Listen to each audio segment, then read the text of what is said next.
Welcome to the College Basketball Pub Hub Show, Saturday, January 7th. First College Basketball Saturday Pub Hub of the new year. Glad you could make it. Obviously, you've gotten yourself into the new year if you're here with us. Ian, Cameron, Conor, Mac, Daby, Cab, and we are ready for a huge Saturday slate. Let's get right into it because we got a huge slate of marquee games. We want to leave some time for Q&A and games that we did not hit at the end of the show. So we'll start with Notre Dame and North Carolina. Note the start time so that you get your bets in time. 11:30 a.m. Eastern, this game tips off in Chapel Hill. We have North Carolina, 13-point home favorites, 146 the total in this game. I'm going to keep it pretty simple here in terms of the over here. I don't love the early start. That's always the one thing I worry about betting these overs in early games is that some teams just are off the mark. It's a weird start time. You got to get up early. There's not as much of an environment in the building. And sometimes that can lead to a sterile atmosphere and, the shots don't fall. But I'm telling you what, Notre Dame, I don't trust them to really slow down North Carolina all that much. They're not playing good basketball. We just saw this defense get ripped by Miami and by Boston College. I say ripped because Boston College shot better than 50%, and Boston College isn't a great offensive team.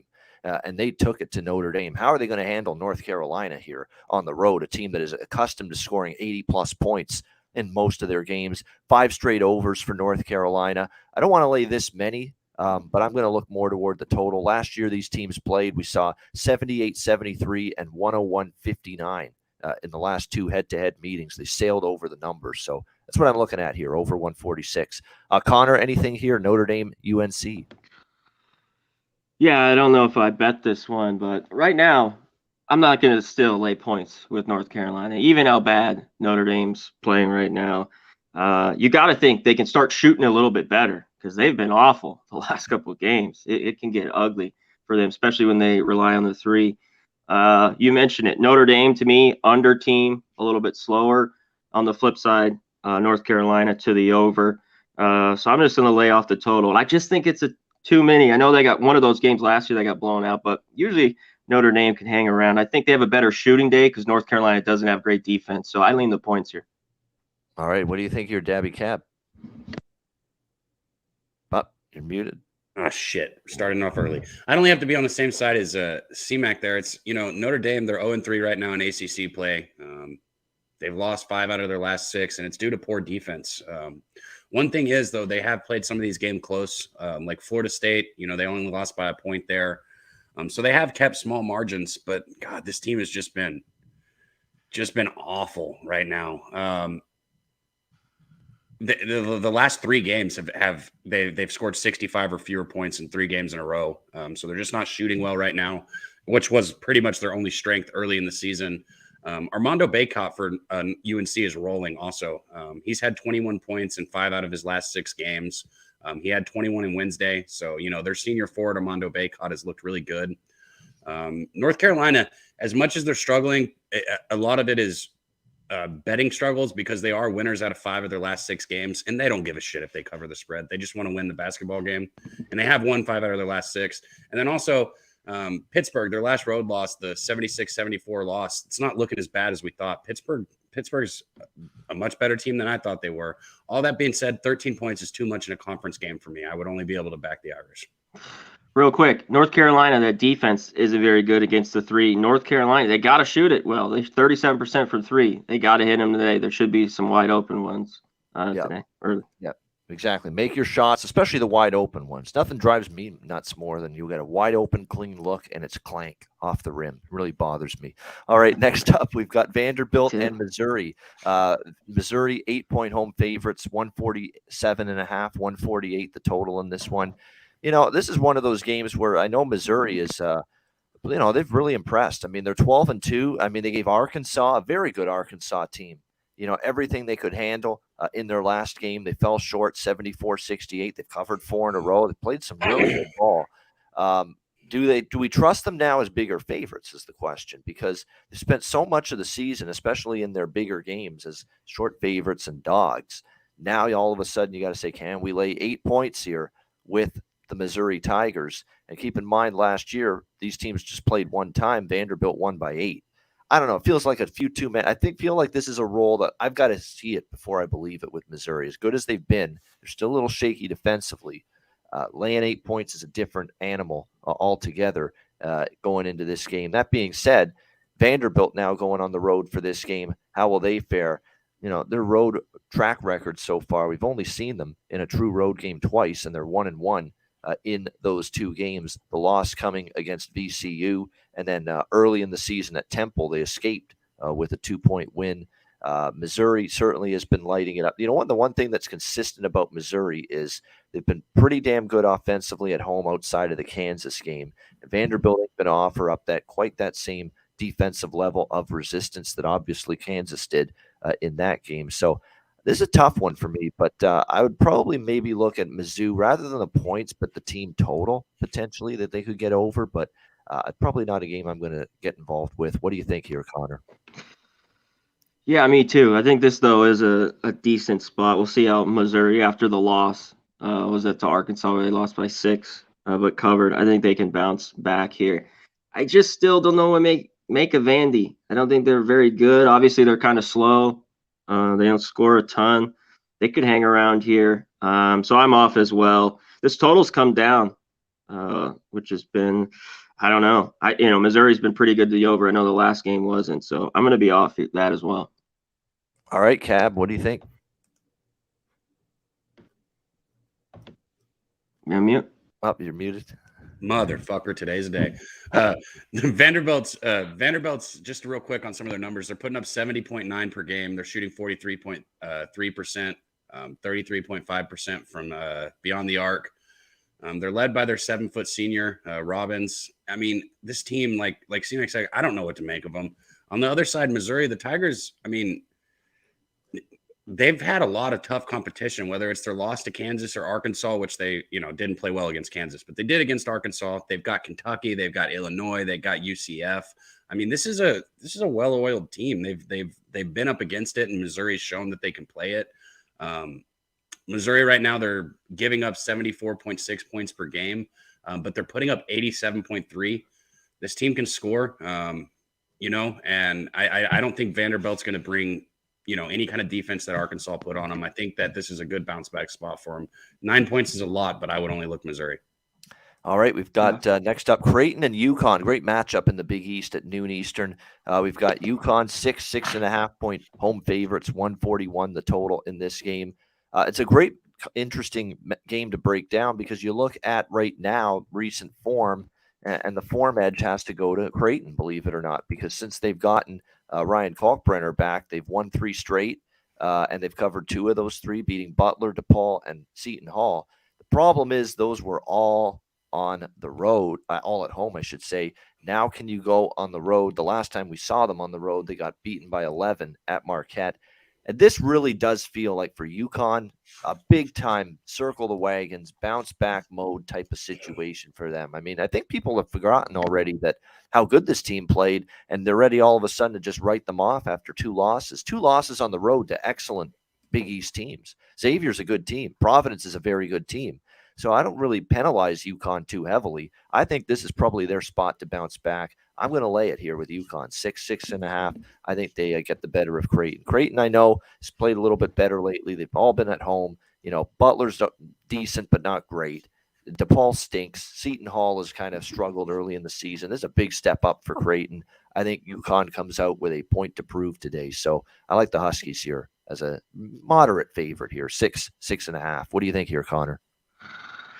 Yeah, UConn didn't play too bad. This is just a stretch for me, the classic 6.5, 7 points, where I think they bounce back, though, at home. It's just, do they cover? Maybe you take them first half a little bit. You think they come out hot after a couple bad losses on the road. That's where I'd look. And they were, they just shot the ball bad from 3. Free throws wasn't good. So I'd look at UConn early in this one. All right, Daby Cab, what do you think? I like that. I haven't bet this, but hearing you guys confirm my thoughts on it, I have been on UConn the past 2 games. Luckily, the game before I had first half, so I was able to cash that. But last game, I didn't. I think what it comes down to too is this is a I don't want to say rivalry, but UConn, they've lost the last 4 times they've played this game, 2 of them last year. I mean, they got to want to win this. And on piggybacking on what C-Mac said, they shot just 36% from the floor last game and 22% from deep. And this is a team that we know can shoot better than that. And one of the things that I like to do when betting college basketball is if there's a really good shooting team and they have a shit performance, and I think they're going to, that's not indicative of who they are, I like to get behind them. So I definitely could see UConn in the first half here. I mean, they got to come out strong. What are they going to do? Lose 3 in a row? I mean, that's what's on the table for them. They got to bully Creighton too. They just got to get inside and just play their style and bang the boards. It's no go down low.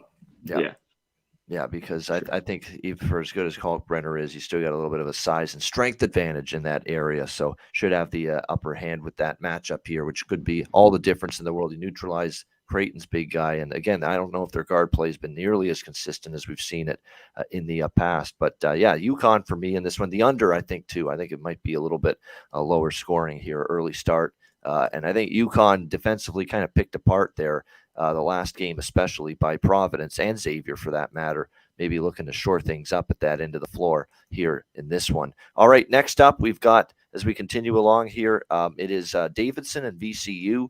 VCU 5.5-point home favorites, 137 is the total in this game. Davidson, I don't know if I can back them on the road after what I saw a couple of times from them this season. But the Dayton game was a debacle for them. They did bounce back strong. They put it to Loyola Chicago big time, 80-57 in that last game. They've just basically been all over the map.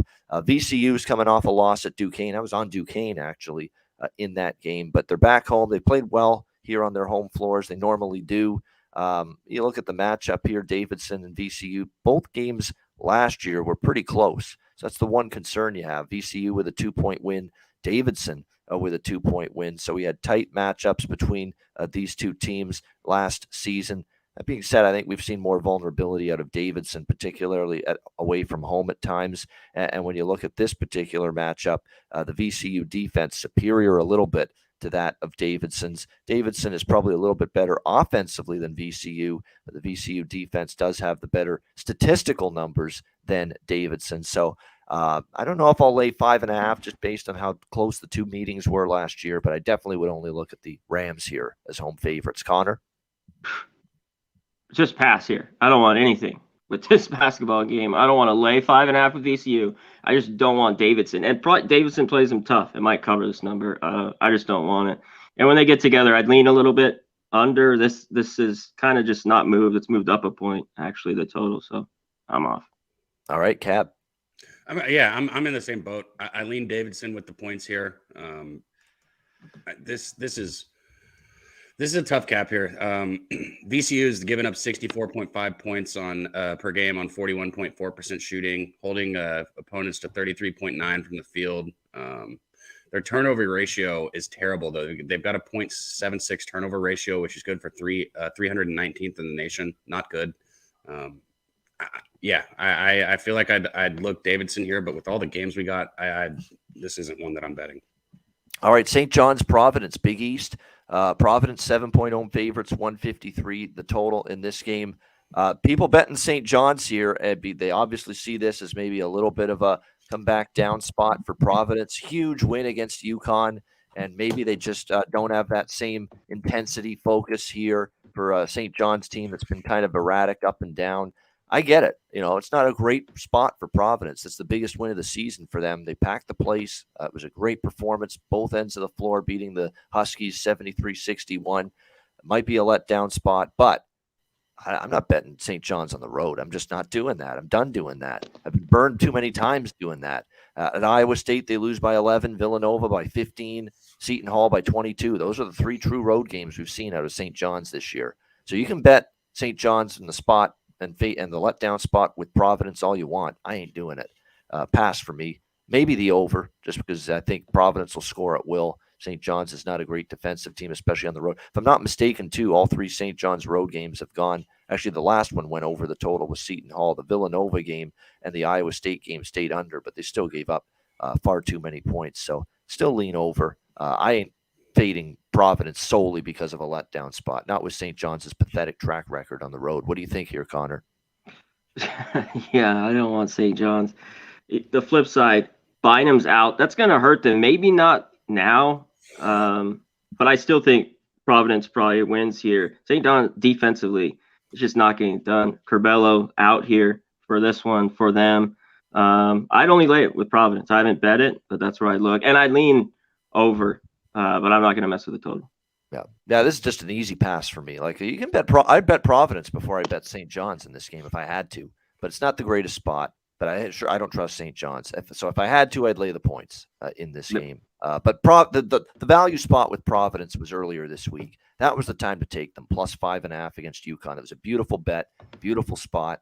Not so much today. What do you think here, Cab?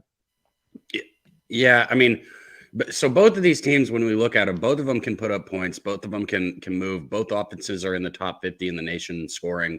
But the difference is one team is going like this and one team is going like this. The team that's going down would be St. John's. I mean, they're just headed in the exact wrong direction. They've lost 4 straight, and then you look at Providence, and they've got 8 straight wins, so 8 consecutive wins. So, like, you got 2 teams that can score. St. John's doesn't play much defense, and they're headed in the wrong direction. I would probably look Providence first half here. I don't see any reason why they don't get their 9th win in a row. And like I said, not only are they putting up a lot of points, the Friars, they're also getting a lot of rebounds too. So they're 40th in the nation in scoring, and they're picking up 40.3 rebounds per contest. That's good for 21st in the nation. I just think Providence is the team here. So I'm not on it because it feels like the wrong spot to bet right after that huge win, but it also isn't going to be St. John's. Let's set up Nate here. Yeah, Bynum was out. I watched the game. He was out right away. And it was just big. The rest of the team stepped up. He's just a big key going forward. And it might not matter this game. That's what I'm talking about with him. But I just meant down the line, and that's probably why he's not playing. Just let him rest.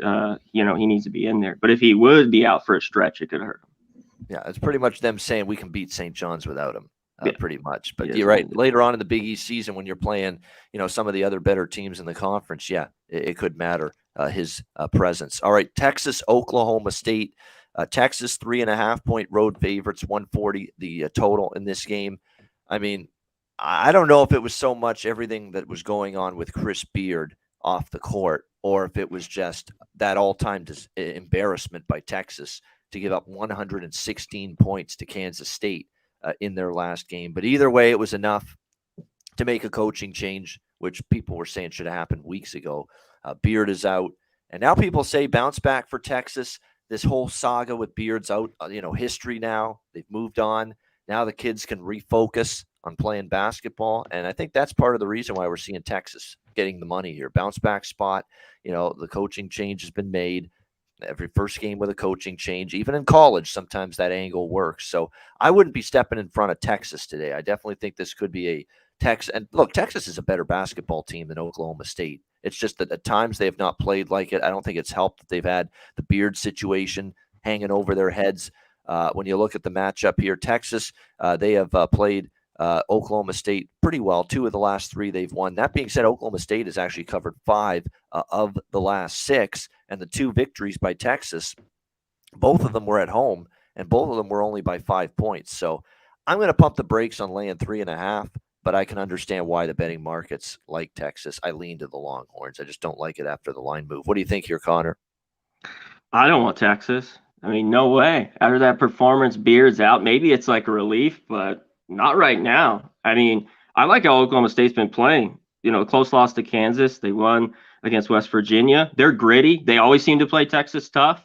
I'd like a few more points to be all over it, but I'd take the 3.5 with Oklahoma State.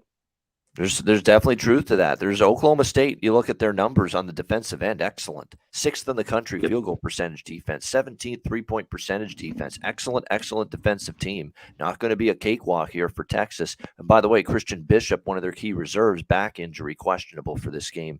The Creighton transfer, of course. What do you think here, Cab? Muted again. It just makes it better, right? I went real quick on Kansas State. I know that they're an unranked team, but they are 13-1 right now in the season, 2-0 in Big 12. I mean, they're going to be ranked after this week. Kansas State's a good basketball team. Now, I don't care who you're playing, letting somebody score 116 points is unacceptable. But Texas did still put up 103 themselves in that game. It's just a crazy game all around. So I bet this game.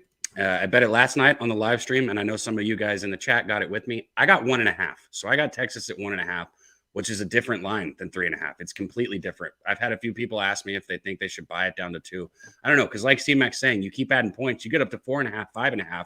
Oklahoma State's the side at that point. I mean, I'm not laying 5.5 points, 4.5 points, but I got 1.5. So, Texas coming off that tough loss to Kansas State, where they hung such a big number, I do like them to bounce back here because their defense outside of that game has been great this year. Their 41th defensive efficiency, giving up 66.5 points per game. They're putting up 84.1 points per game, which is good for 8th in the country. They're 7th in offensive efficiency. Marcus Carr has been great for the Longhorns. He's putting up 18.1 points per game. Hunter follows him up with 12.1. And then you got another guy in double digits, Timmy Allen, who's putting up 10.1. This is a good Longhorns basketball team. And I understand all the bullshit that's been going on with the coach. Hard for me. I know that I probably look at some things wrong because of the athlete in me. I'm gonna be honest. Like certain things, I have bad takes on things because I think of myself. But if I think of me and my team, man, we're gonna rally together around our new coach here. We're gonna rally together around our new coach. We're gonna say, hey, we're still a top fucking basketball team in the nation, and we're not gonna let people take it because of us, because of our dumbass coach. So I got Texas here 1.5, and that's where I'm at. They should hire Real you quick. as coach with a speech like that. I think that last game was just like a one-off, that whole the 100 and whatever. They still are good defensively. I think they got this total too high because of that. I think I might have a bet on the under as well. Yeah. Oklahoma State's not an over team, not for No. me anyway. That's for sure. That's a good defensive team. All right, next up here we've got Nebraska and Minnesota in the Big Ten. Nebraska 3-point road favorites, 129.5 the total. This is the last noon tip-off, by the way, that we are breaking down here. So the rest of them are after the early window of noon. I like the Gophers here a little bit. I cashed a ticket with the Gophers against Wisconsin in their last game. I think they're a little undervalued right now. They're not good.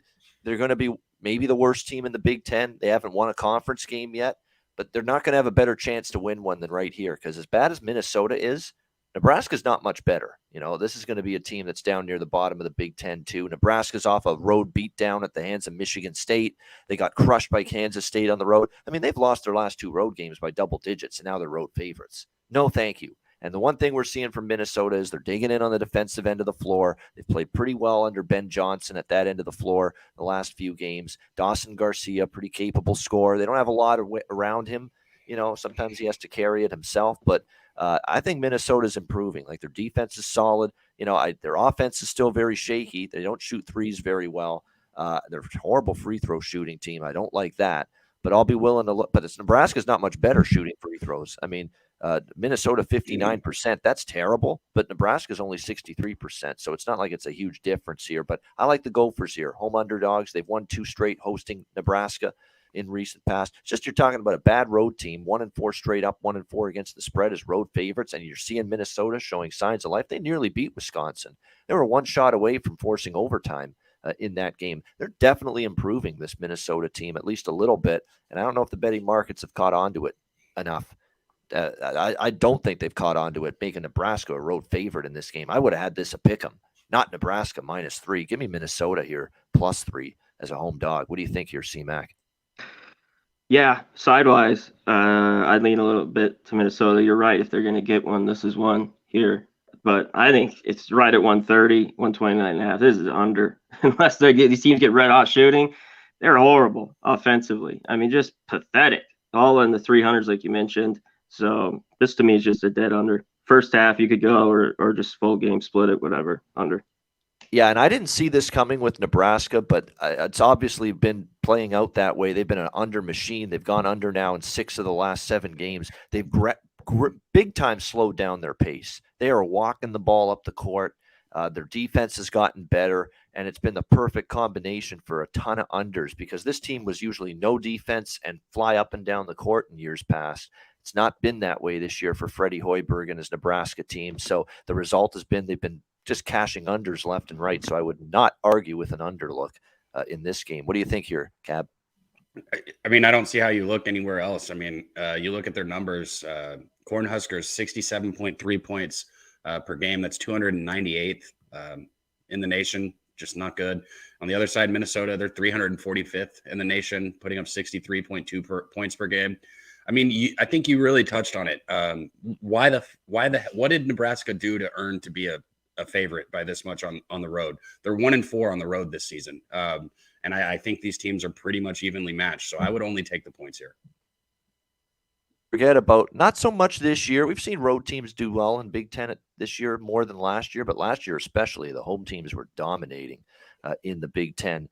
This one looks undervalued to me with Minnesota. All right, Duke and Boston College now. We've got Duke, 8-point road favorites. The total, 133. It's a lot different when you're the head man compared to the assistant, isn't it, for Mr. John Shire here at Duke? It's not been a smooth transition, has it? I mean, this has been a team that's not played some consistent, steady basketball, Duke. And in fact, they're rolling into this game off losses in 2 of their last 3 games, both on the road. They lose to Wake, and they get absolutely clobbered by NC State, 84-60. I'm shocked to see a Duke team held to just 60 points. I mean, you don't see that very often, but they just couldn't get anything going offensively on the road at NC State. I like Boston College here. I mean, Duke laying 10 was kind of outrageous. Now, is Boston College a great team? No, obviously, they're not the greatest, but they have been good at home. Let's give them their due. They beat Virginia Tech as 9-point home underdogs on this floor.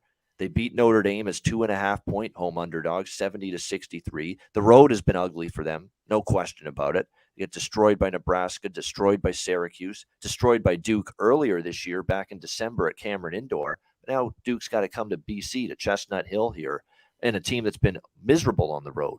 I mean, 0-2 straight up, 0-2 against the spread. They were terrible in both of those games, Duke. I can't lay this many points on the road with Duke. It's simple as that. BC showed some heart. BC's not great, but BC showed some heart. BC's played some defense at home. BC's, hung tough at home. That's all they need to do here to cover a number. I think they can do it. So for me, I'd only look at the Eagles here. Now, numbers come down a bit, 10-8, but I still endorse it. What do you think here, C-Mac? Yeah, there's no 10s, anymore. Still at 8, I think it's a lean there. I'm just going to wait on Duke on the road. I'm just not going to bet them, until I see something different. I think it's that simple. At home, they've been different. They struggled shooting it from 3. This team needs to hit shots, 32%. On the flip, though, BC is horrible. And this Duke defense that was kind of playing to unders early on is kind of no-showed. The defense has kind of been lax as of late. So, yeah, I'm not going to bet it, but, I'd lean BC a little bit here. Keep in mind, too, BC just got their big man back. 7 feet he is. He's a big guy. And he's probably got an edge in that low post paint area over anybody on that Duke team. So that could be a challenge for the Blue Devils here. What do you think here, Daby Cap? Yeah, this is I was on Duke, okay, against North Carolina State. And it's not often that a team gets beat so bad that they embarrass me for fucking betting on them. And Duke did that. They made me embarrassed to even fucking back them and bet on them. They fucking ruined my whole day. They didn't score for what? The first, I don't have the time, but I swear they didn't score for the first 12 minutes of that game. It was outrageous how long they went with that. It was ugly. It was so bad. On the flip side, though, when you look at BC, they're the Boston College has been the worst shooting team in the conference. I mean, they're ranked right now 324th. That's just not good. Effective field goal percentage rating, they've got them at 363rd. They're knocking down just 26.5% of 3-pointers. I mean, it's real. This is such a tough game. At 8, I might actually lean Duke. At 10, I might lean Boston College. And I'm not betting a game that I think the line's that close. All right, nothing wrong with that. All right, Georgia Tech, Florida State. We've got Florida State 2.5-point home favorites, 142.5 the total in this game. We've got 2 teams. Well, Georgia Tech 8-6. Georgia Tech, I'll say this: they had a nice win against Miami in their last game, 76-70, after 2 home losses against Clemson and Virginia. So nice bounce back from the Yellow Jackets in that game. Florida State, obviously struggling a little bit, but they got blown out by Duke in their last game, 86-67. But they did win at home against Notre Dame, 73-72. The one thing I have been doing here with Florida State consistently, taking their games over the total. This is a little trickier because Georgia Tech sometimes is not great offensively. They can struggle sometimes to even get into the 60s. But I'm going to hopefully have some reliance in them to be able to get there in this game. And it is worth noting on the road, their defense has been very vulnerable Their defense has not played as well away from home, Georgia Tech. So I think Florida State will score their share of points at home. It's a question of, can Georgia Tech contribute enough offensively for this over? I'm going to say they can. Because if you actually look at some of their last few games, to put 76 on Miami, that's a good sign, for Georgia Tech offensively. And Florida State's still, a little shaky in terms of defending. So I'm going to go with the over here. Florida State's gone over in 3 straight. Georgia Tech's actually gone over in 3 of their last 4 games between these two teams. And 2 years ago, when the last time they met here at Florida State in Tallahassee, it was 155 points scored in that game. So I like the over here, 142. I'd lean to the Seminoles as well as short home favorites. Conor, what do you like? Florida State, all the struggles early on and the injuries, these guys being out. I think it's them here. I don't really want to lay points. I know it is short. You can maybe just go money line, but I think that's the look in this one. I'd lay the 2.5 with Florida State, and I wrote it down last night. Yeah, Florida State, just keep rolling with the over. Don't take the over here. I think it could still get there.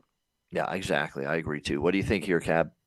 Yeah, so the Yellow Jackets, they just, they struggle with consistency this year. I know they got that big win over Miami. They were down 6 points, with not very much time. I think like 5 minutes or 4 minutes left in that game. And they went on a 12-0 run to win by 6, which, kudos to them. That's awesome. But it took something at the end. Whereas you look at Florida State, like C-Mac said, when Fletcher got injured for him, it was a big question mark, and I didn't think they were responding right away. But since then, they've come back. They've covered the spread in 5 out of their last 7 games. Each of their last 5 home games, they've covered the spread. I think Florida State is still maybe undervalued here. I think Florida State's a better basketball team than Georgia Tech.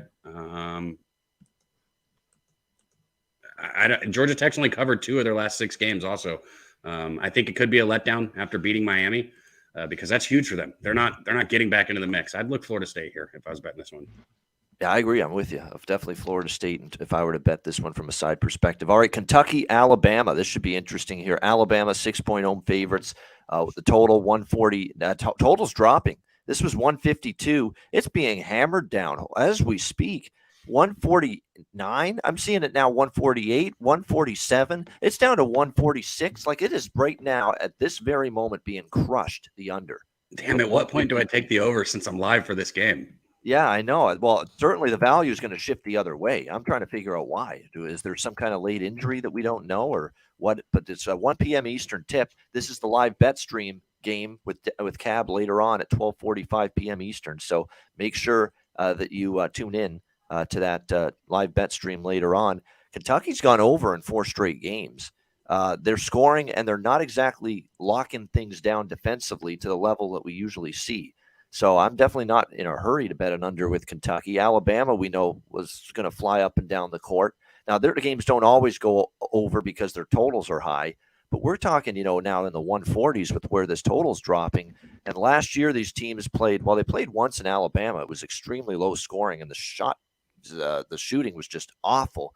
But, boy, they made up for it in the rematch at Kentucky where it was 171 points. So which one is it going to be? We know both teams are capable defensively, so I understand the under move from that standpoint.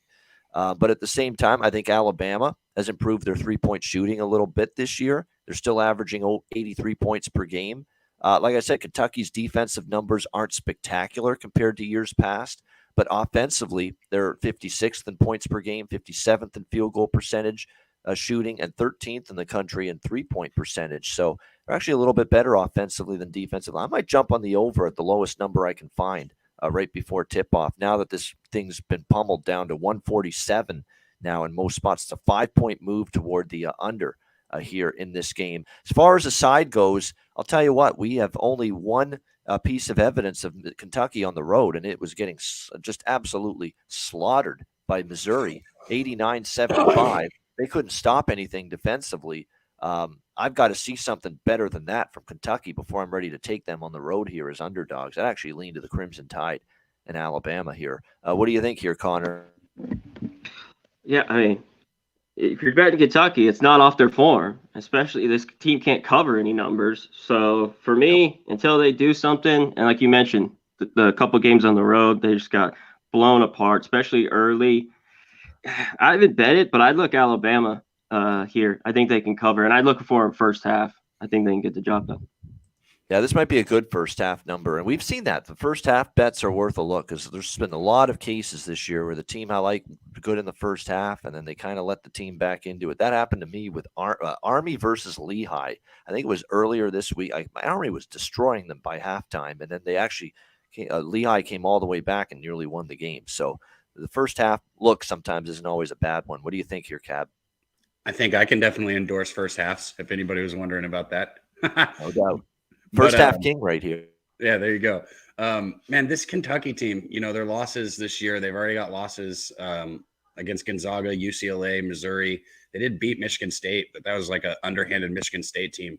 Are they still getting too much value for being Kentucky? I mean, I know they're 16th in the country rated per KenPom right now, but that's whatever, whatever you want to take that for. 17th in adjusted offense efficiency, 45th or 44th on the defensive end. When you look into their numbers, though, here's the thing. Kentucky is 5-16-2 their last 23 road games against the spread, and they are 0-7 in their last 8 games against the spread. It's just I don't see how you're finding a way to back this team right here. I think the odds makers are almost spot on. Just because of the fact the spread's where it is. If I got any lower on Alabama here, I'd be all over them. 5 is just a little bit of a stretch for me, which is why I might look first half. All right, we've got another SEC matchup next year, Georgia and Florida.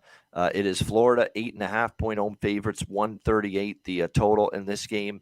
Mike White makes his return to Florida, former Florida head coach, now the head coach of Georgia. So that's an angle that actually might help Georgia here because I know a lot of times players are aware of that shit that, hey, our coach used to coach these guys, and a little extra incentive.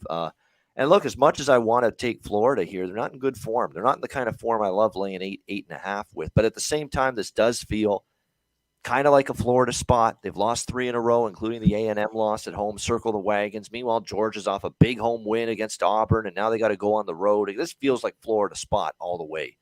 But I don't know if I want to lay 8.5. This could be another one, too. Maybe you look Florida first half. Again, an early start, a fast start in this one. That would be the lean, but I don't know if I get there with a bet on it. What do you think here, Conor? He coaches, yeah, and he's the Jets QB. I'm not laying points with Florida. This team can't score lately. I mean, Come on. This is backwood for me. I want nothing in this one. If I were to look at the total, I'd look at the under. Just lean that way. All right, Cappy. I'm the same. This is a pretty big backwood. I'll go over a little bit of it, though. Georgia turns the ball over too much, 295th in the nation on their turnover rate. They do shoot well from deep, but on the road, is that going to travel to 35% from deep, which is ranked 25th in the country? They're also 25th in the country in offensive rebounding. Georgia's they've been all right. I'm not laying 8 with Florida. I feel like this could be a Florida spot here, going against their former coach and all that. And I just don't know if this Georgia team is, their strength of schedule hasn't been there. They haven't. So going on the road is just not a spot I'm ready to get behind Georgia. All right, Wisconsin, Illinois 7-point home favorites, 130.5 the total in this one. I'm off this game totally. I knew I would be when I saw the number. I can't lay 7 with Illinois right now. There's clearly some issues. There's a disconnect right now. I don't know if it's Underwood. I don't know if it's, if he's not just getting the players to respond right now. But this is a team that's just, they look lethargic. They look lifeless, at times. That Northwestern loss was terrible. I can't lay 7 with them. But I don't really love the idea of taking Wisconsin on the road. And if I take Wisconsin plus 7 here and Illinois wakes up and plays to the level of talent I believe they still have, I'm going to be pissed. So because I think coming into the season, I would have told you Illinois -7 2 months ago. I probably would have laid the points, but I'm not doing that now because I just don't think things are right with Illinois at the moment, but not enough to take Wisconsin either. So it's an easy pass for me. I want no part of this one. Conor, anything here? Yeah, I don't want this here. If I had to, I'd look at Wisconsin, but this is a desperate team right now that needs a win at home. Yeah. That's why I just want nothing classic. One, but I couldn't go 7 there. Just, no bet here. Yeah, me too. What do you think here, Cab? Yeah, this is a close matchup, like numbers-wise, if you look at the numbers on it. Illinois, I guess, has a slightly better offense. They're putting up 108.2 per 100 possessions, whereas on the flip side, Wisconsin's 105.9 per 100 possessions. Defenses are pretty evenly ranked, also, or pretty evenly matched. Also, the one spot where I think Illinois might have an advantage here is on the boards. Wisconsin has struggled rebounding, and I think that the spread's gotten a little too much. I kind of lean Illinois here, but I'm not getting back behind this team at this moment. All right, we got Ole Miss and Mississippi State here. Egg Bowl SEC basketball edition of it. We've got Mississippi State 5-point home favorites. 126 is the total in this game. I've seen enough out of Ole Miss on the road to say I'm taking Mississippi State here. I know Mississippi State's looked weak here the last 3 games. They've lost 3 in a row. So has Ole Miss, though. And Ole Miss had a terrible loss, 66-65 as 23-point favorites to North Alabama as well. They lost to Tennessee. They got blown out by Alabama in their last game. On the road, they lost by 18 at Alabama and by 11 at Memphis in the true road games. I think Mississippi State at home here is the side I'd look at. They beat Ole Miss on this floor by 18 last year, 78-60. I still think, Chris Jans is a good coach. I know this team's going through some tough times here the last 3 games, but I still think personnel-wise, there's a little bit better defense. Certainly, I think more offensive capability than what Ole Miss. Ole Miss can't score half the time. 7-1 straight up at home for Mississippi State. The number's short enough here. I like the Mississippi State side, -5. Conor, what do you think? I got nothing here. This game, dead pass for me. Totals moved up. I think they thought it was too low. So it should be a low scoring one, but yeah. I'll be off. Yeah, I don't understand the over money. I really don't. I'd lean under now, and you're getting a better number. What do you think here, Cab? Yeah, on that total right there, I mean, the Bulldogs are 303rd in the nation in scoring, putting up 67.1 points per game. They're good on the boards, though. Mississippi State 58th in rebounding. They're getting 38.6 per contest. So I think, I think Ole Miss has a little bit better offense, but I don't think it's enough to make any kind of difference in this game because Mississippi State's been great on the defensive floor, and they're also good at home. 7-1 this year at home. They were 11-0 before they dropped their 3 games. And then you look at Ole Miss, they started 6-0 before they started their losing. Both these teams started hot. The only difference is I think that Mississippi State's actually a decent basketball team, and I don't really think Ole Miss is. I'd take the point, or I'd lay the points here also on the road. I think Mississippi State's defense is what's going to be the outlier here. I think they win. They just, when you lay a number with that bad offensively, and they're horrible free throw shooting. I mean, to protect the lead could be rough. That's I don't think you need to lay points in this game. It's a tough combination. I agree. And I definitely, that's what worries me because I am laying the points and I know it's an offensive team that struggles and it's a free throw shooting team that is terrible. Hopefully that does, but Ole Miss is, you could say the same shit about them for the most part. Oh, yeah. So let's see how it goes. I still think they could pull this one out. Give me a 6, 7, 8 point win. I'll be happy. All right. Next up, we got Iowa State, TCU, Big 12, TCU, 5.5 point home favorites, 132, the total in this game. TCU, what a win for them at Baylor. They were trailing, most of the second half, and they just pulled themselves back into it, and they won 88-87. Over Baylor, a massive win for the TCU Horned Frogs. And now they come back home trying to avoid a letdown spot, obviously, here after a huge road win like that, taking on this Iowa State team. Worth noting, Iowa State went into TCU last year, 4-point dogs, and they won 54-51. Both of the games last year were very low scoring.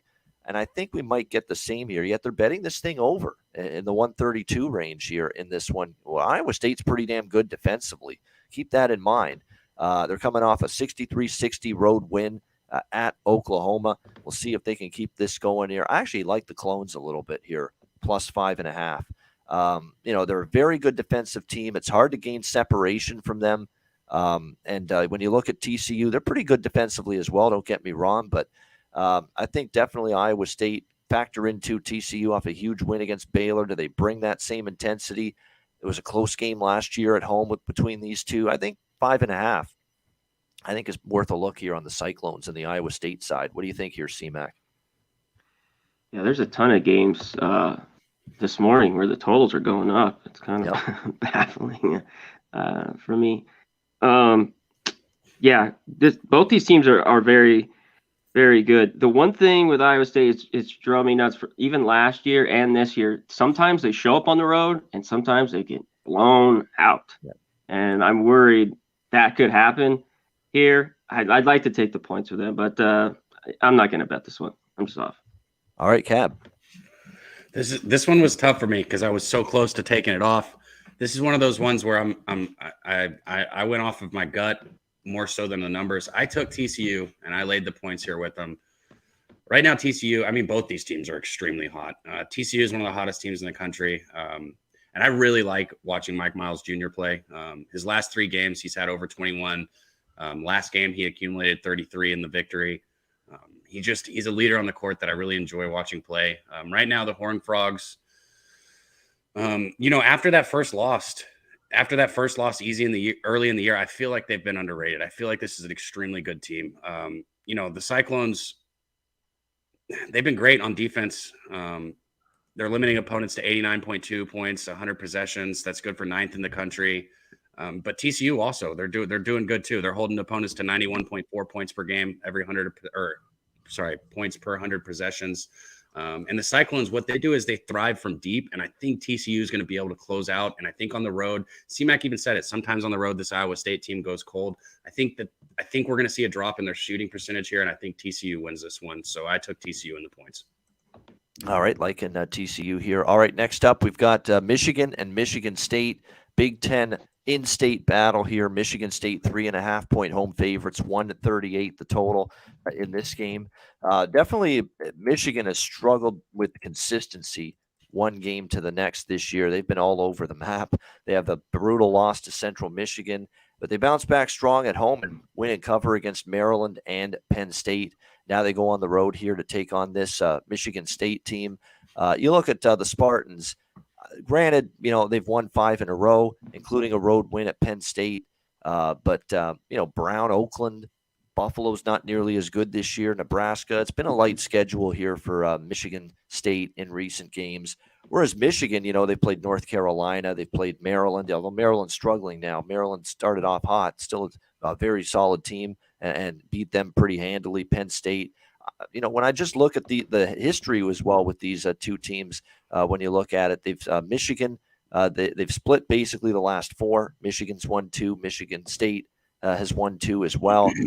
You've seen Michigan State win and cover at home. But I think Michigan is – I'd lean a little bit here to the Wolverines, just a little bit here. I think in what could be a tight game. They've faced a little bit more of a difficult schedule. +4. I've circled Michigan. I haven't bet Michigan yet, but I'm contemplating it right now. What do you think here, Connor? This is a pass for me. I got to see more of Michigan. I want to see them more on the road. And I don't know, Michigan State just kind of flying by here, getting it done. Big game between these two. When I looked at the total, though, I'd lean under. And this one I thought it was a bit high. Trending over the total for sure. No question about that. If you look, though, if you look at the recent meetings, we've seen another mix of 2 overs, 2 unders in the last 4, just like each team has won 2 meetings in the last 4. So makes it tough because it's been back and forth. Number seems like it's in a decent spot. What do you think here, Cab?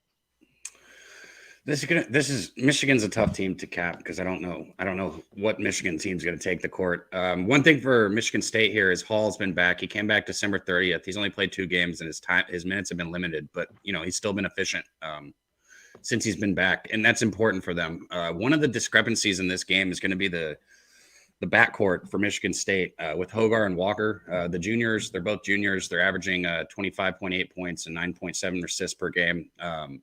I think that for Michigan, if they want to win this game or they want to, be in this game, they're going to have to get some support from somebody other than Dickerson.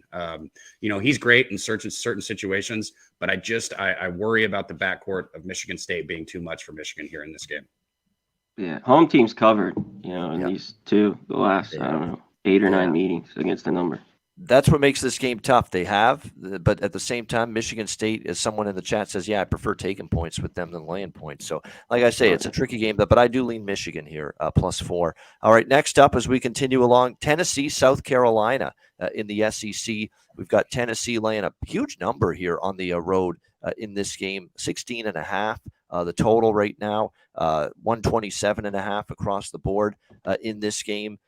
This is one total I could see maybe going over. I mean, it's very low. It's 127.5. We've seen these two teams, 2 of the last 3 have gone over the total. Tennessee's gone over in 2 of the last 3. South Carolina was trending under, but their game against Vandy flew over the total. So I'd lean that way. I'm going to take the big points here with the Gamecocks. I mean, it's a lot of points. I don't trust Tennessee's focus for 40 minutes. I don't trust the Tennessee on the road, period, for 40 minutes. They barely beat Ole Miss on the road, failed to cover as 7.5-point favorites, and they lost at Arizona in their last 2 true road games. They just walloped Mississippi State at home in their last game. And if they play that way again, South Carolina's in trouble. But now they got to play that way on the road. And I don't like taking teams after they play a perfect game. That was a perfect game. They shot 36 of 52. Are you kidding me? Look at that efficiency. And they held Mississippi State to 53. Teams, when they play that good one game, they often don't play close to that the next. I think this is the home underdog for me, South Carolina. They're getting a ton of points. I think it's too many. What do you think, Conor? It is. They better just hope that Tennessee, there's just a rock fight, low scoring, because this South Carolina team can't score at all. Horrible. And all the numbers, talking about a bad free throw shooting team. Seems almost dead last in the country. It is a shitload. Tennessee's kind of owned them the last few. I don't know if it's enough. Usually I just want to take Tennessee at home, and lay it. But on the road, I don't. I'd lean the dog, but I'm not going to get there. Yeah, they've been decidedly mediocre on the road, the Vols. Now, this is obviously a team that they're much better than, but we're talking 17, 16.5 points. It's a lot. What do you think here, Cap? Can this horrible offensive team score on this great defense? That's the Tennessee. key. That's the key. Just a little, and they'll cover the number. What do you think, Cap? Exactly what he just said. So, Tennessee, I guess what we say, they got the best team in the best defense in the nation, 36th in adjusted offense efficiency. One thing that they do is they force long possessions. And then they also have slow tempo. They're just 203rd in adjusted tempo, which is something to pay attention to when you're getting this many points. Because if they're not going to be pushing the pace very much, it makes it harder to cover that many points.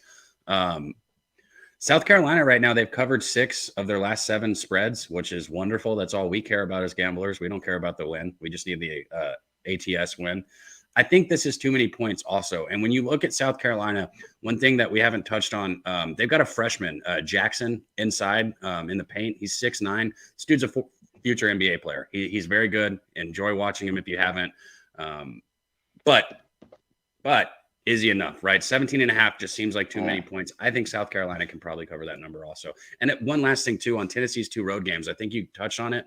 But their 2 road games, they've true road games, I guess you can say. They lost to Arizona and barely beat Ole Miss by 4 points.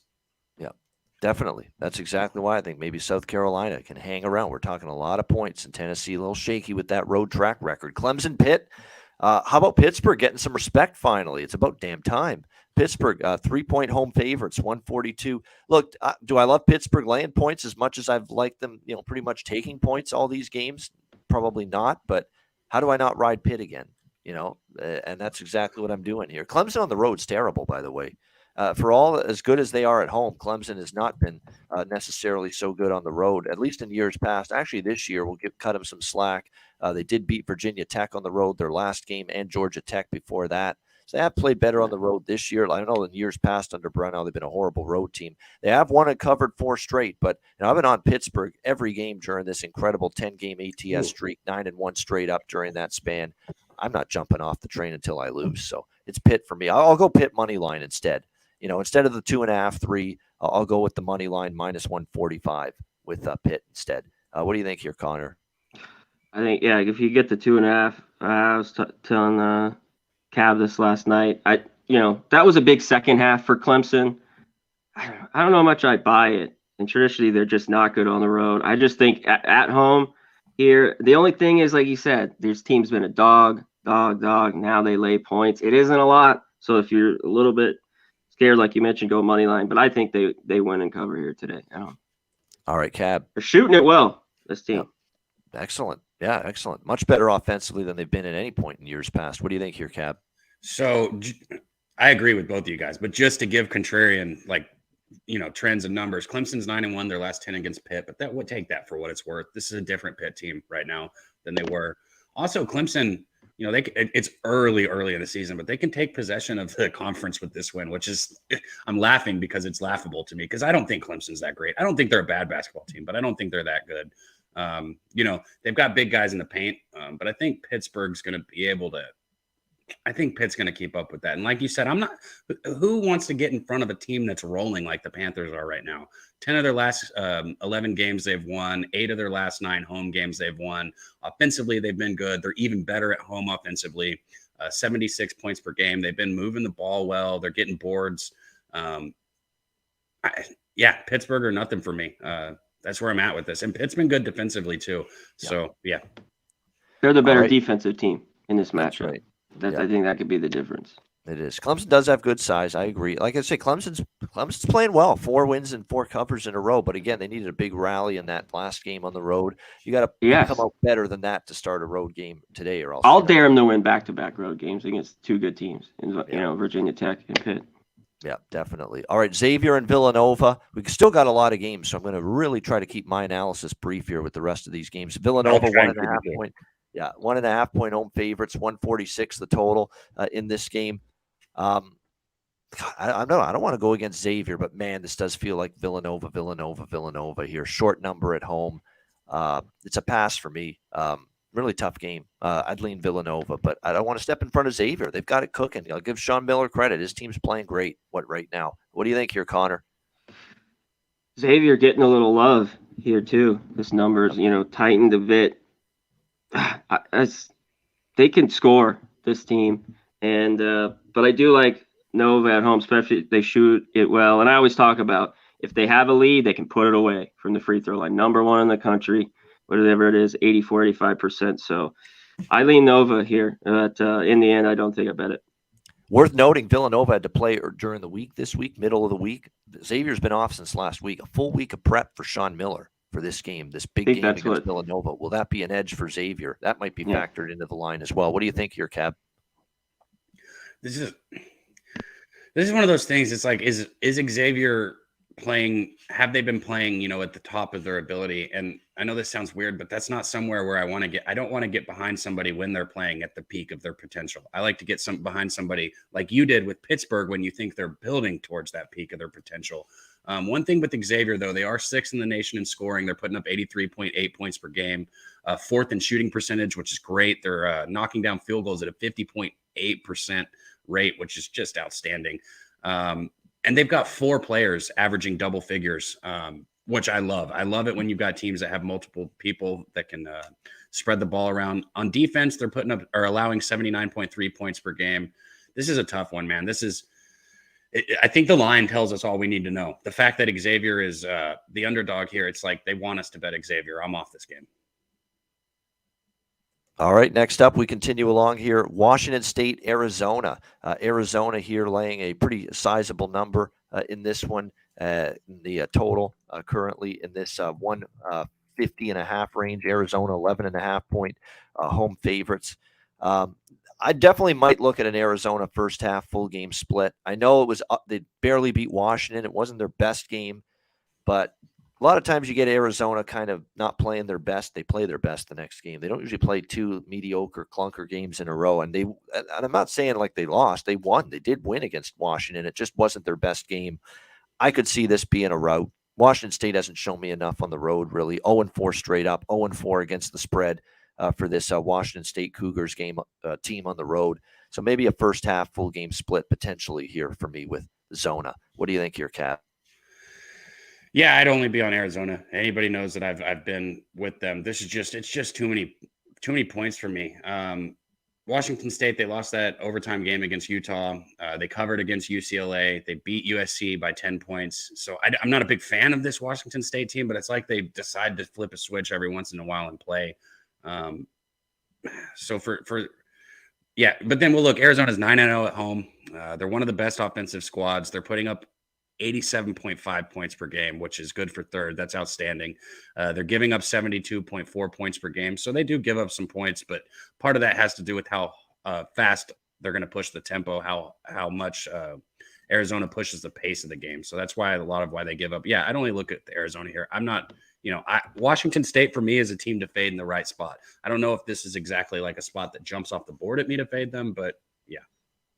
All right, Connor, Mac, anything for you, Washington State, Arizona? No, I think Arizona wins here.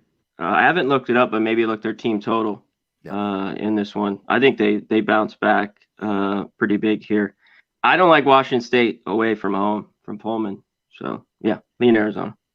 All right, we've got, as we continue along here, Syracuse, Virginia in the ACC. Virginia here, sizable home favorites here, double digits, in fact, at home. 11-point home favorites, 126. So I'm tempted by the Cuse here because, when you play the pack line, you got to make your threes. And I think from a Syracuse perspective, they're capable of doing that. They're 34.5% from three-point range. Defensively, they've been really rough at times. There's no question. But Virginia forces you to make your three-pointers, and Syracuse is not bad at doing that. And you look at actually the meetings, and Virginia as home favorites. Virginia really, from a point spread perspective, they've been brutal, 1-8 against the number in their last 9 games. They've been terrible covering numbers. And you look at the recent head-to-heads here, Syracuse and Virginia. The last 2 were decided by 5 points or less, and Syracuse beat them in overtime in 2020. I mean, this has definitely not been a comfortable series history of victories for Virginia. So, and look, we get to look at Syracuse as, wow, they just barely beat a bad Louisville team, 70-69. People are going to look at that and say, how can we bet Syracuse today? This might be the right spot and value to take Syracuse. So I'd take the 11 before I take Virginia. Connor, what do you think? Yeah, Virginia's the better team. They're just not a team I'm crazy about laying double digits with. They're just the style basketball they play. And I'd lean under in this one. All right. What do you think, Cap? It's a lot of points. I agree.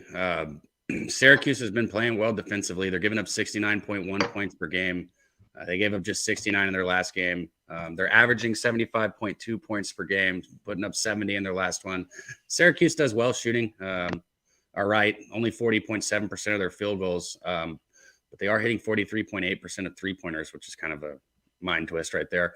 Here's the thing. I can't get behind Virginia with this many points. They struggle. They struggle offensively. Virginia's averaging 69.8 points per game, which, sometimes they can just go cold. They've done good defensively. They're only giving up 59.1 points a game on the defensive side. Last game they gave up 68 here. This spread, man, 10.5. If it was like 6.5, I'd be interested in Virginia here, but not at 10.5. So I'd probably take the dog. All right, LSU, Texas A&M. We've got A&M 5.5-point home favorites here, and the total is 139.5. I'll tell you what, LSU's dominated this series. I mean, I'm actually, and I've not been a big LSU fan this year, but they're starting to convinced me maybe they're better than I thought because they beat Arkansas. At Kentucky, they had every opportunity there to win. They fell short by 3. They've been covering numbers. They've been winning games lately. They have owned A&M. They are 8-2 against the spread against A&M in the last 10 meetings, and they've won whopping. I think if they've won all 10 of those games, they have. They've won 10 straight, 10-0 straight up, 8-2 against the spread versus A&M. So they have clearly had a matchup advantage here. A&M's banged up, too. There's a couple guys questionable for this game. Andre Gordon, Henry Coleman, a little bit of a banged-up team. Yet they're taking the money off a big – and that's because people were impressed with the big road win at Florida. I get it. They played great, and they're a very good defensive team. A&M, no question. They've been good the last few games. LSU's actually been surprisingly improved defensively of late as well. And I think a key matchup here is the one flaw in A&M's defense is they give up threes. LSU's a good three-point shooting team. I actually like LSU a little bit here. 5.5 points. They've just dominated this series. They're getting points. A&M a little banged up, maybe even an A&M letdown after the big Florida win. So LSU, it would be for me, plus the points. What do you think, Connor? Yeah, it's not easy going back on the road for LSU, but you mentioned they've owned them, and you mentioned the Coleman is questionable, Gordon. I'd have to lean, though, LSU. I don't know if I bet this game and lean over I think we get points in this one. So I haven't betted. I'm going to look at this one a little bit later. All right, Cab. This is one of those ones where it's like, I also like LSU if I'm playing them here, which this game right here, LSU first half +2 is the top lean that's not on my card right now, and it very likely will make my card. It's just, A&M, I hate kind of fan. I hate betting against the team because then if they win, it's like a double slap in the face. I bet against my team and they won, but I like LSU here +2 on the first half. The LSU has been solid on offense this year. On the defensive side, they're ranked 47th. They shoot from the perimeter well, 87th in three-point shooting. I know A&M did good against Florida, and that's all fine and well, but I still think LSU is actually the better team here, even with their injuries. I like LSU plus the points. All right, we've got this K-State. line's going the other way real quick though. Yeah. It's a 5.5. There's threes, Cap. I don't get it. That's kind of what scares me and kept me off. It seems like A&M's getting a lot of love right here. Yeah, they've been playing great, and even injuries aside, they've been playing great, and so that's probably what they see. But some people too. There's a lot. They've been betting against LSU every game, and LSU is starting to make them pay for it. So keep that in mind. There's sometimes these there's some group of bettors out there. They just bet against every team every week, and they expect the results to turn. And I remember they kept doing that with Cleveland Browns years ago in the NFL, and that never worked out very well for them back when the Browns were terrible. So be careful with that. Don't just assume all money's coming in on A&M. I got to be on the wrong side here with LSU. It doesn't always work that way. All right, next up, we've got Kansas State Baylor in the Big 12. In this one, Baylor is a 6-7 point home favorite, 146.5. I like the over here. Kansas State can score. Kansas State's still a little shaky defensively as well. And we've seen that play out. They've gone over in 5 of their last 6 games. Baylor's gone over in 2 straight. Their defense has crumbled. They give up 77 to Iowa State, 88, and a collapse blowing the lead late against TCU. I think we're going to see points in this basketball game here. So I like this game to end up going over the total. And I'm not laying points with Baylor right now. They've got to shore up this defense. It's not anywhere close to the standard we've seen under Scott Drew in years past. Certainly not playing at that championship level defense the year they won the national title. Not even close. They can certainly score the basketball still beat Baylor, but their defensive shortcomings are clearly on display. Definitely over in Kansas State would be the way as I look side and total here. Conor, what do you think? Yeah, I've been impressed. We'll see if K-State can kind of keep rolling, playing well in conference. Baylor, my biggest key that you talked about is the defense. Where's this team gone? It's kind of hit and miss. It's there. It's not. It hasn't been there really. Totals come down a point. I'm going to stay off this one here. Something's not right with Baylor. I think it's just a stretch too many at 7. Maybe look, Baylor first half, they came out good, but then they gave it up a couple days ago. So, yeah, I'm off. All right. Cab, what do you think? That's what, this is such a tough position right here. Everything would tell me to go with Kansas State plus the points here. I'm not going to do it. Baylor, they're still searching for their first conference win. This is a tough one for me to even talk about, so I'm just going to leave it since we got so many. I'm off this game. I lean Kansas State. I got nothing for you guys. Yeah, it's classic. You want to take the form, it's Kansas State. You want to take the team that's desperate, sense of urgency, maybe buy low, then it's Baylor. So that's the way. That's what you got to decide here in this game. But I've got to see it from Baylor first. So that's why I'm definitely going to look toward the K-State side. Speaking of Kansas State, Kansas now the Jayhawks and West Virginia next up here. We've got West Virginia in this one, or Kansas rather, 2-point road favorites, 143 the total in this one. Very interesting to see how this one plays out because we got a 7-0 home team as a home underdog in this game. And when you look at Kansas, they have won and covered 3 straight and 5 of the last 6 against West Virginia.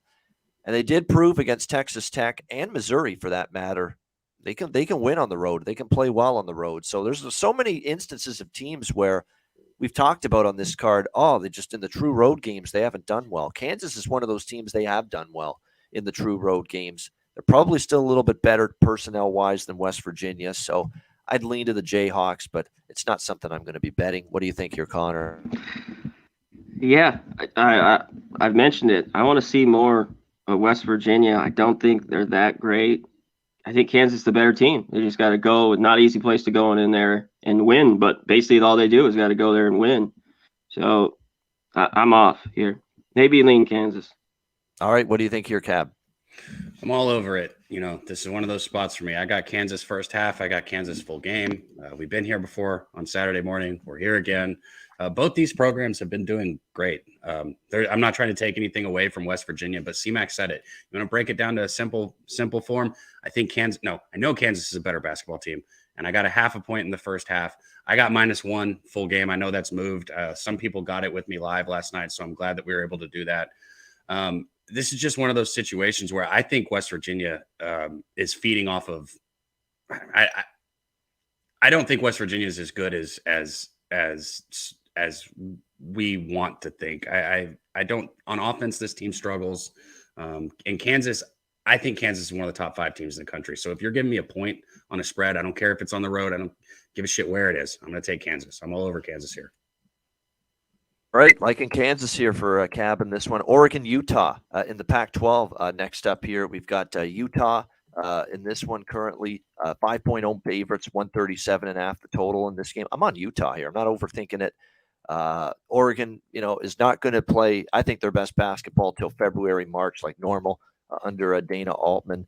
They're 0-2 on the road this year. We've got a good home team in Utah in this game. This won 3 straight, covered 3 straight, played great at both ends of the floor, shooting well and really locking it in defensively are the Utes. Number 3 and number 6 in the country in field goal and 3-point percentage defense so far. That could be trouble for an Oregon team that already struggles to score consistently. They got held to a 41-point low against Colorado on the road. They only scored 56 at UCLA. So in the true road games especially, they just have not been able to find any offense, Oregon. So I like the 5 here, laying it with the Utes. Conor? This is the tough trip for Oregon, and they just got their ass whipped. This team. So do you think, can they shoot it this bad again? It's just the spot. For me, Salt Lake, it's Utah. I mean, or maybe Oregon. And I was looking at this. It's come down a little bit, right? The number half point a point, it looks like, for Oregon. I don't buy them on the road, so I haven't bet it yet, but I'm looking at Utah here. Yeah. Cab, what do you think? This is one that you guys might convince me in here. This jumped off at me. Like when I looked through it before I even broke down, I said, why the fuck is Utah only a 5-point favorite over Oregon? I can't stand Oregon. I've said it. I'll say it every time we talk about this team. I hate Oregon's basketball team. So if you guys bet Utah, I'm going to let you have the win, because if I bet it, Oregon will fuck up. But on that being said, the Utes right now, they're 8-3 their last 11 games overall, 5-0 against their last 5 outings in conference ATS. And then you look at Oregon, 1-4 their last 5 contests overall, 5-11 in their last 16 versus Pac-12 conference. This team is, trending in the exact wrong direction. And real quick, I have some of the numbers here for what CMAC was saying. They shot 26.9% from the field and 1 for 14 from beyond the arc. And then even on the free throw line, they shot 57.1% on the free throw line in that last game. That's how bad they shot that last game. When he says they shot bad, that is just, holy shit, that's atrocious. And it's scary. Like, nobody can shoot that bad again, right? But they've been bad all year. Not that bad. But this team hasn't 29% from 3. They're bad from the free throw line. And Utah's defense, top notch, in all these categories. Field goal percentage, 3. I think this is Utah here. I do too. All right, next up here, we've got Oklahoma, Texas Tech. Texas Tech 5.5-point favorites in this game, and the total currently in the 130s here. Yeah, I like Texas Tech here. I think buy low time for them. This is a good basketball team still. I mean, they lost to TCU on the road. TCU is very good. They lost to Kansas at home. Kansas is very good. Oklahoma's not on that level. Okay, Oklahoma's not as good as TCU or Kansas. I think this is a great spot for Texas Tech. Bounce back. They crushed Oklahoma at home 66-42 last year. I like, Porter Moser a lot, but this team, I think, is still a little devoid of talent compared to some other teams in this conference. That Texas Tech defense, I think, will show up today. I like the Red Raiders. The price is cheap enough, 5.5, that I'll go ahead and lay the points. Conor, what do you think? Yeah, Texas Tech at home. I just don't want to lay points with this team right now. The dog's been good in this series. I think I'm going to be off in the end. With a team like Texas Tech, I need a Seymour to lay points with him, even though that home court is great for them. And Oklahoma game, this team struggles. They're slow. I'd only look under. I know the total's not that high, but under. Yeah, I agree. Cap. Yeah, is this line moved? Has this line moved since it's moving? In 4.5 to 5.5. 4.5 to 5.5. Okay. Yeah, I think there's no question. I really think Tech wins this game. By how many they win it, though, that we're gonna see. They're also Texas Tech is undefeated in 7 straight meetings with Oklahoma, so that's something to look at. Red Raiders are 9-2 against the spread. Their last 11 games that they played this month in January, which is a weird stat, but I'm just throwing it out there. I like Texas Tech here. I think they bounce back. Oklahoma is one of those gritty teams. And Tech, they're led by their senior forward, their 6'8" senior forward, O'Banner. He's good. He's really good. And I don't really think that Oklahoma is going to have an answer for him in this game. I'd only lean Tech with the points here. All right, NC State taking on Virginia Tech. Virginia Tech 5.5-point home favorites, 144 the total. NC State, huge win against Duke at home, but not showing me enough on the road to trust them. At Clemson, they lose by 14. Miami by 7. 0-2 straight up. 0-2 against the spread in those games. I think Virginia Tech, they've had a tough run here lately. 3 straight ACC losses. They need to win in the worst way. 2 of those were on the road, though, including, a home loss to Clemson where they've been good at home, but they just had a really rough second half and they saw a lead slip away and get away from them. I think this is probably so definitely it screams Virginia Tech, this spot. I could only lay the points with them 5.5, although it is worth noting the road team won and covered both meetings last year in this series, but I'd lean Virginia Tech. I like the over a little bit here in this game. I think the offense gets going a bit for Virginia Tech. NC State started to trend under a little bit, but I think this one goes over that number. What do you think here, Con? That's what I looked last night, 4 in a row to the under. And that Duke didn't score for, Cat mentioned, 10 minutes. And again, we got the hook there on that over. I mean, come on. It was still 84-60. I think Virginia Tech, good offense. NC State, good offense. I think it gets over here. All right. What do you think here, Cab? Yeah, this is both these. I don't disagree with that total look at all. I don't have a side here. Both these teams can score. When you look at the Hokies, they're scoring 111.1 points per 100 possessions. That's good for 31st in the country. They're giving up 95.1 points on the other side. So they're doing good per 100 possessions. That's 53rd. Both these teams can play. I think for me here, I'm not going against NC State again. I know that you have to be able to put losses behind you, but they beat me so bad when I bet Duke that I'm not going. I'd maybe bet on NC State, but right here I'm off. This game, I just, God, that was so bad. You keep putting NC State as dogs, and if they're going to keep covering this dog roll, I think I'll learn a lot today. If NC State covers today, I'll be more ready to bet them next time as a dog.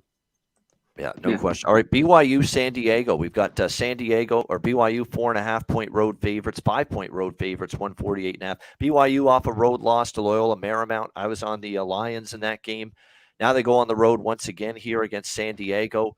The Toreros, they had a great win against San Francisco. Some rough road performances, came back home, lost to Pacific. BYU is probably better, but I'll tell you what, BYU last year, last 2 meetings, San Diego covered both of them. 72-71 loss and a 79-71 loss at BYU. In fact, the last 2 meetings here in San Diego at the Jenny Craig Pavilion, one of the best names you could ask for in college basketball. Lose some weight when you watch a game in that building. You get 88-82 BYU and 72-71 BYU, and the one game went to overtime. So I'm not laying points with BYU on the road. They're probably better. That's the thing that might keep me off San Diego, but I actually lean to the Toreros a little bit here, +5 at home. What do you think, Con? I needed a little bit more with San Diego because I don't buy BYU. Maybe the better team on the road. I think this goes over here. San Diego's not very good defensively. Yep. BYU scoring 75 a game. So over in this one. Yeah, I know they've been dragging down the unders lately, BYU, but San Diego's gone the other way. And the series history, by the way, strong to the over. 6-2 in the last 8 meetings to the over. So I'm with you there. I'd look at the over as well. What do you think, Cab? Muted again. Motherfuck. Okay, Cougars. You got a classic defense versus offense here, right? Cougars. They're leaning on their defense. They're only giving up 93.5 points per 100 possessions. That's good for 39th in the nation. But then you flip to the other side on the offensive end for San Diego. They score 108.2 points per 100 possessions. That's good for 65th in the country. So, like I said, you've got offense going up against defense here. This game is right on it for me. When you look at San Diego, they're only 3-9 their last 12 overall. I don't like getting behind teams when they're struggling covering spreads. And then you look at BYU, 5-2 ATS, their last 5 matchups here. So I kind of like BYU, but I'm off this game. I'm off it. Maybe look at the total like C-Mac was saying. All right, next up, we've got Arkansas Auburn as we go back to the SEC here. Good matchup here. Auburn 2.5-point home favorites, 140.5 the total. In this one, Auburn, I don't know what happened to Auburn last game. I mean, I expected maybe Georgia would give them a game, but I didn't expect that necessarily. So we'll see if Auburn, they are 8-0 at home. I mean, and Arkansas goes on the road here. They've only gone on the road once. They lost to LSU as favorites. So, I understand a little bit why Auburn's favored. They've played good basketball at home. Really, really tough game. That being said, I think Arkansas is the better team. I truly believe that in the pit of my gut. I really think that. And I'm tempted to take Arkansas here. I understand why Auburn's favored. They're actually taking money. And I know they lost the last time they were on the road against LSU. But, Arkansas beat Auburn last year 80-76. And then the year before that, they they won by 2 against Auburn. They then won by 12 at Auburn, 97-85. It's been tough sledding for Auburn head-to-head against Arkansas in recent meetings. 3 of the last 4 have gone over. I like that bet here a little bit, and the betting markets agree. Total's gone up 138.5 to 140. I agree with that move. I think we go over the total in this game. And again, I think Arkansas. I'm leaning Arkansas. Usually in these home favorites, they're short home favorites. The money's coming in on them. I usually like backing teams in these spots, but I think Arkansas is the better team. I'm leaning to taking the points with the Razorbacks here. Nasty Nate being hard on Cab for all the mutes. We'll see. Cab has had issues, obviously, talking with the mute button on, but that's okay. It happens. Connor Mack, what do you think?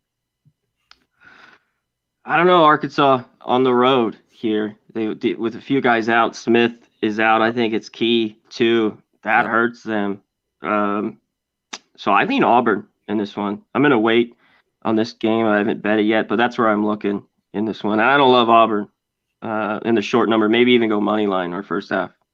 All right, Cab. So so I have bet this one, and there's some trends that go against me. But I was in this spot with Kansas against Tech. Where is the number? I don't have it. I think it's 20. They're going for 20. Auburn's going for 26 straight home games. I think 16-0 last year. They're either 8-0 at home this year or going to make it 8-0. I should have it written down.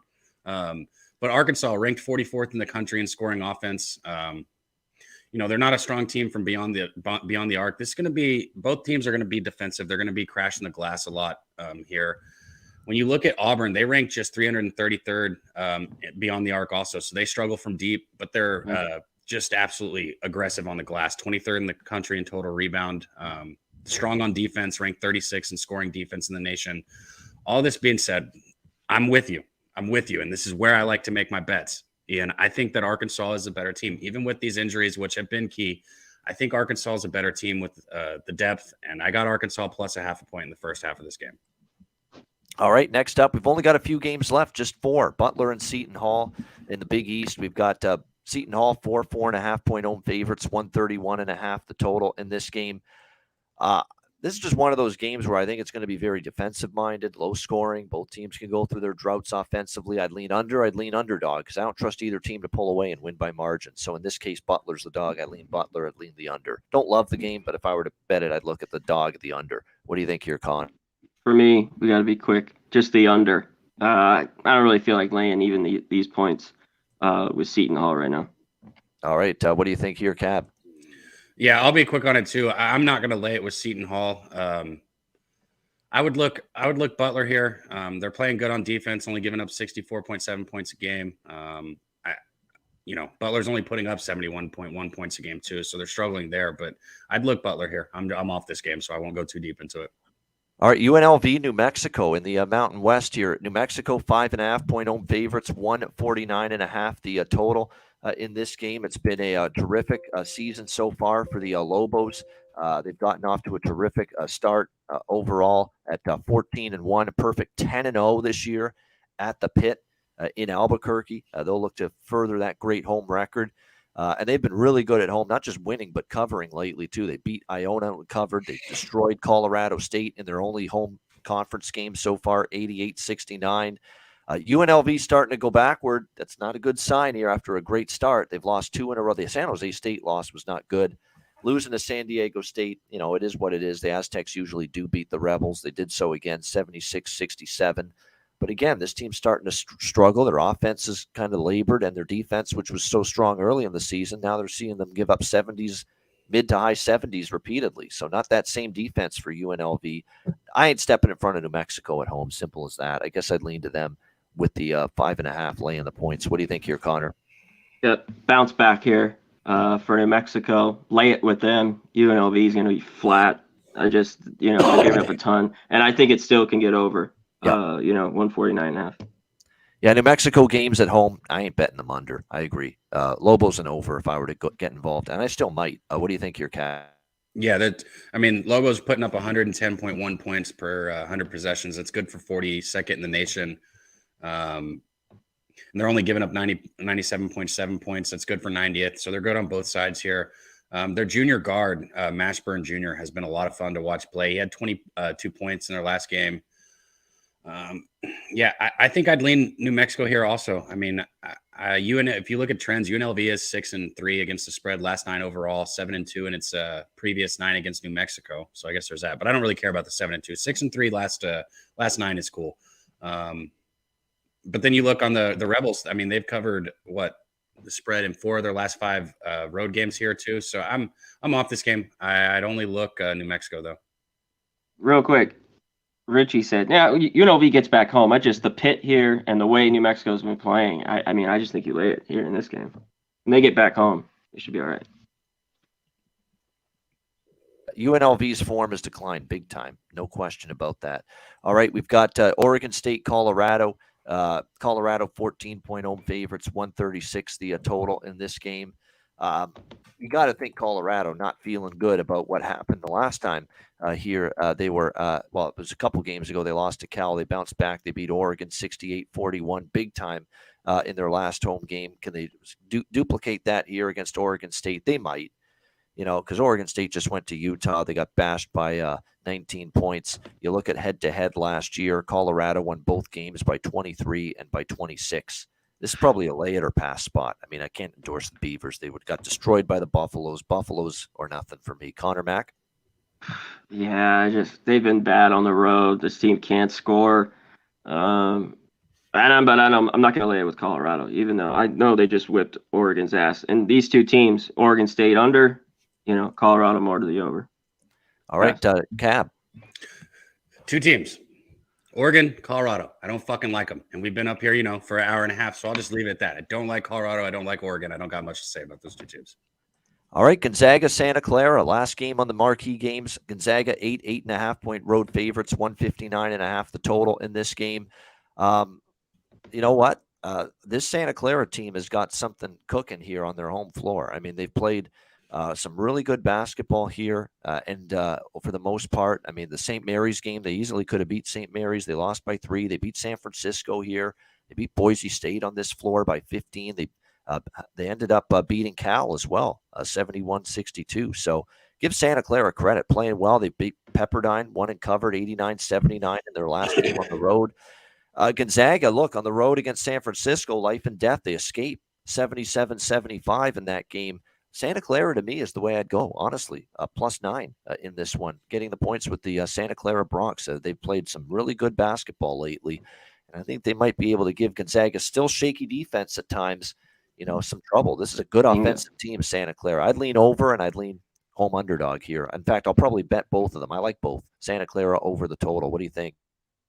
Yeah, I like Santa Clara. The defense for the Zags isn't there, but they should be able to score.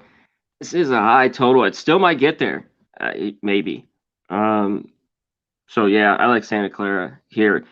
the flip side, Gonzaga probably beats them and covers at home, but tough road spot. I like how Santa Clara's been playing. All right, Cab. There it is again. 14-4. Nate is leaving. He's out of here. Yeah, I'll go take my timeout now. Santa Clara 14-4, straight up 9-8 against the spread. This is a tough game here. I feel like if there's like an 8.5 now, I think because money must be coming in on Santa Clara. I don't have it in front of me, so don't take that to heart. But the Broncos here, they rank 80th in the country in adjusted offense, 106.9 points per 100 possessions. They're 98th in adjusted defense efficiency. This team's been good all around.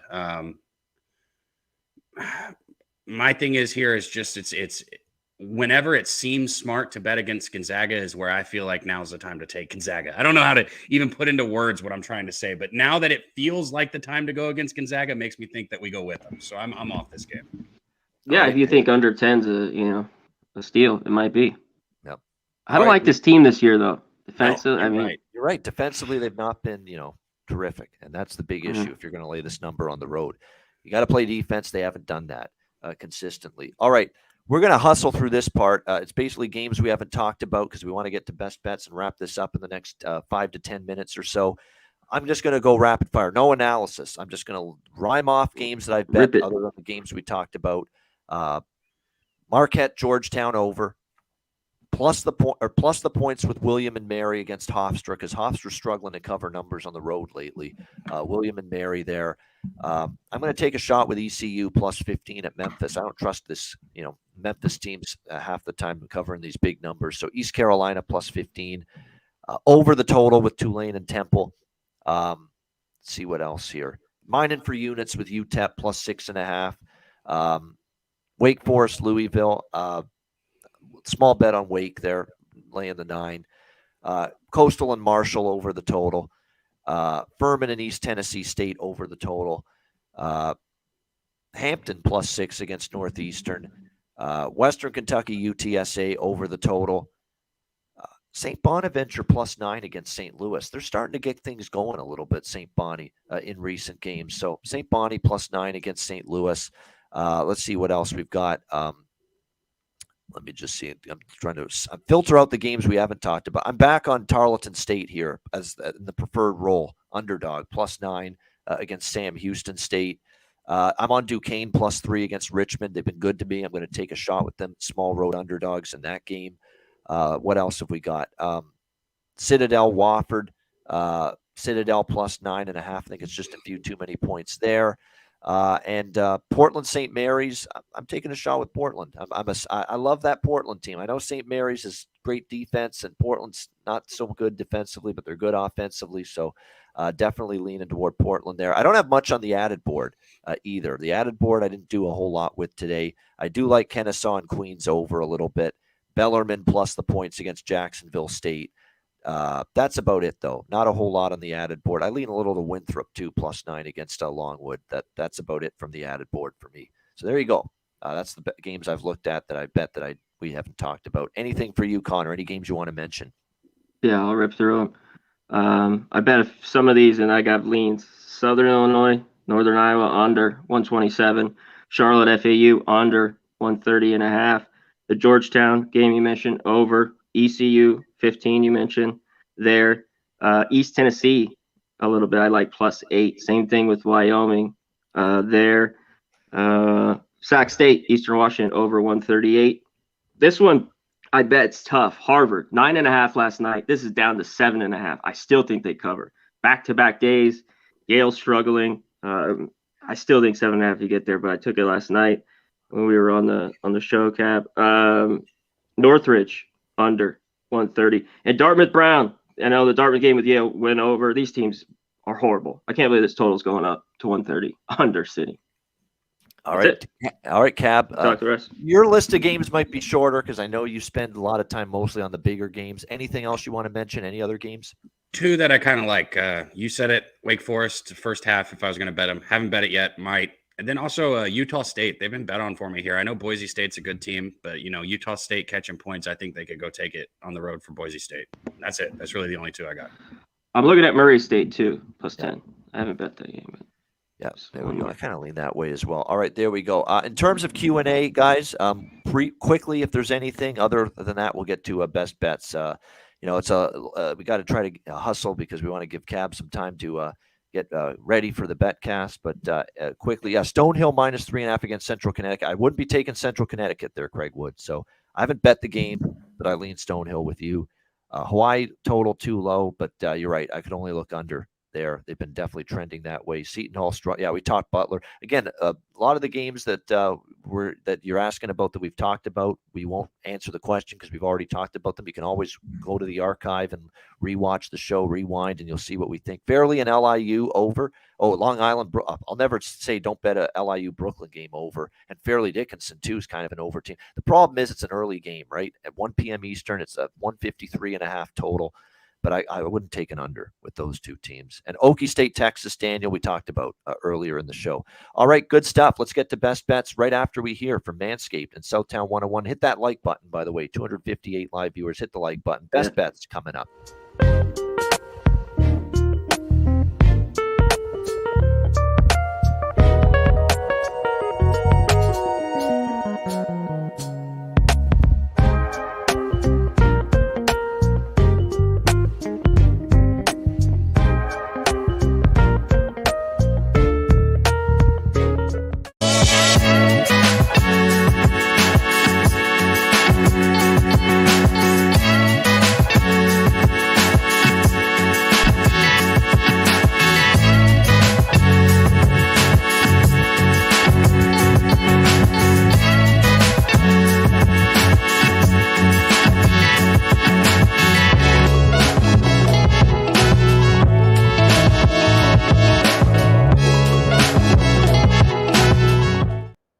Southtown 101, when you're in San Antonio, Texas, stop in. Great food, drinks, live music, DJs, karaoke. Southtown 101 and manscaped.com, promo code PubSports. 20% off and free shipping with promo code PubSports. Mike Angel in the chat. Drexel, Eileen Drexel. It's just as much as I hate Monmouth, a terrible team.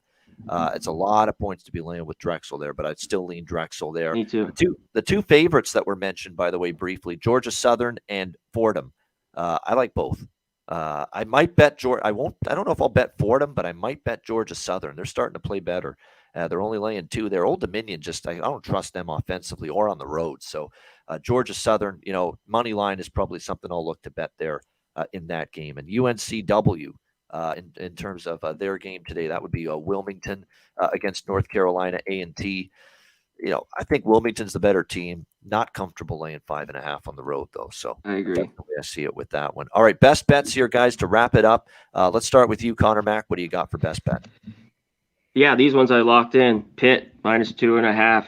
FAU, Charlotte, under 130.5. I told you I took Harvard, 9.5. I still think it's all right at 7.5. Last, the over, we mentioned it. NC State, Voltech, over 143.5. All right, there we go. Best bets there for Conor Mack for the Saturday card. Cab, you'll see him in an hour with the live stream for Kentucky, Alabama. What do you like for best bet? Sorry for the background noise that you guys got picked up there. Yo, what I got here, I took Texas at -1.5. I still like it with the line movement at 3.5. I got Kansas first half full game. And then I like Arkansas plus 0.5 point in the first half. I've got a couple other bets on there, but I'll keep it at those 3 for my best bets for you guys. And do me a favor. There's over 260 of you in here. Get the fuck in the live bet stream with us here in just an hour. We're going to be watching Kentucky, Alabama. And I promise you, we're going to be firing away on live bets. We've got great cappers. Come in there and check it out and come hang out with us if you haven't. That's all. There we go. Check it out and join the chat, join the show if you want to later on in an hour for Kentucky, Alabama live bet stream. All right. Best bet, look, it's a huge card, but I'm going to isolate it down to just one best bet for this slate because I like it. It's going to be East Carolina plus 15 against Memphis. Don't trust Memphis laying this many points. How many times have we seen it? It's always a struggle for them. And East Carolina is starting to get their game back together again in recent games. So let's go with the Pirates. East Carolina plus 15 against Memphis for my best bet. That'll wrap it up. Thanks to everyone in the chat for joining us. Hit the like button on the way out. Go ahead, Conor. Real quick. Yeah, there's a shit ton of games. So if you asked a question, just hit me up on Twitter. I mean, sure, all of us will just DM us or just ask us on Twitter on any of these maybe games we might not have got to today. We got to get rolling. The Saturday cards moving forward, now that we're January and beyond, they're even bigger than the Saturday cards we had last month and in November. So we're not going to be able to hit every game. Hell, we're not even going to be able to hit every Q&A and every in that regard, because we want to keep this show to an hour 45 minutes. So it is what it is, but we try to pack in as much as we can in an hour and 45 minutes. So hopefully that helped. Okay, briefly, I have nothing on Southeast Louisiana Lamar other than I don't want Lamar. All right. But at this point, Lamar, they priced Lamar accordingly, how bad they are. Yes. And Seattle, I like the over in that Seattle game more than Seattle, Rob Free, but I don't mind that side. There you go. All right. Me too. I have that written down. I haven't bet that, but I lean over a little bit. Just Absolutely. don't have it. Good Arlington, Seattle. All right, we got Daby Cabs live stream in an hour. Check it out, Kentucky, Alabama. That's going to wrap it up for the College Basketball Pub Hub. Thanks to everyone in the chat. Hit the like button on the way out. Become a YouTube member, $4.99 a month, 18 cents a day. Become a Pub Sports Radio YouTube channel member if you haven't already. For Daby Cab, for Conor Mack, I'm Ian Cameron. Let's have a Saturday. Enjoy the games and good luck, and we will see you again next Saturday, same time, 10 a.m. Eastern, for another edition of the College Basketball College Basketball Pub Hub right here on Pub Sports Radio. Have a great Saturday. Enjoy the games and good luck, everybody.